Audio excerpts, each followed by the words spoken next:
Hello, this video is going to show you how to transfer your standard grades onto your report card. I do want to note that you need to make sure you have already assigned standards to each of your assignments before attempting these steps. And another note, this process is easier if you have TylerSIS open in two windows or two tabs. So I've already got it open in two tabs, and that's going to make this process a lot easier. Otherwise, you'd have to print this out or write these things down, and that's a lot of extra work. So two tabs, and we'll rearrange these once we get rolling. So the first thing we're going to do is we're going to find our standard calculations. To do that, you're going to open the grade book you want to begin with. So we'll begin with Homeroom AM. I can click this little check mark under Grading Due, and that will open up the grade book.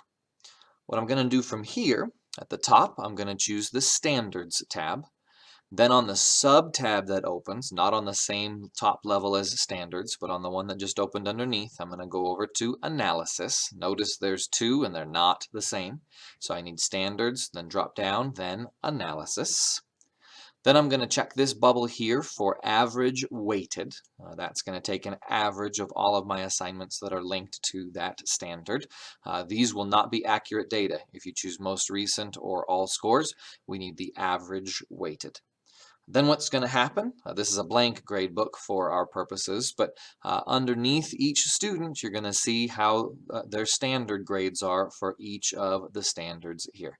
So that's how we find the standard calculations. What we're going to do next is enter these standard calculations, and this is why we have two tabs open. I'm going to open up the other tab, and I'm going to open that grade book once again.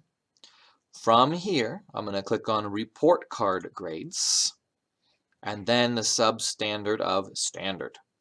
So report card grades at the top level, the menu popped up underneath, and then I'm choosing standards. This is already organized all standards by student, and that's the way that I want to leave it, because if I move back to this other tab, that's how this is organized too. It's got all the standards here and the students here.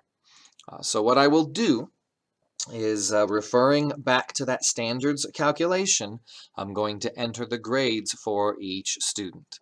What I like to do for this is split this screen. So what I can do now is drag this tab down to make it its own window. And then on my keyboard, I'm going to choose the Windows flag and then choose the right hand arrow. And what that's going to do is that's going to snap that over to this half of my screen. Then it's going to ask, what do you want on the other half of your screen? And I'm going to choose that other piece. So now I've got them right next to each other.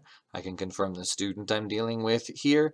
I can confirm the student I'm dealing with here. I see their grades, and I would enter their grades here. What I can do then is just move over on this tab to view those other students, and this arrow here does the same thing. It brings me to those next students. I'd enter the grades for each student, and then when I'm all done with this grade book, when I've gotten to the end of my students and I've entered their grades, I'll go ahead and save and finalize. And then I'll repeat those steps for all students in all of my active grade books. And then when you print the report cards, that will be available for you. All right, hope this helps.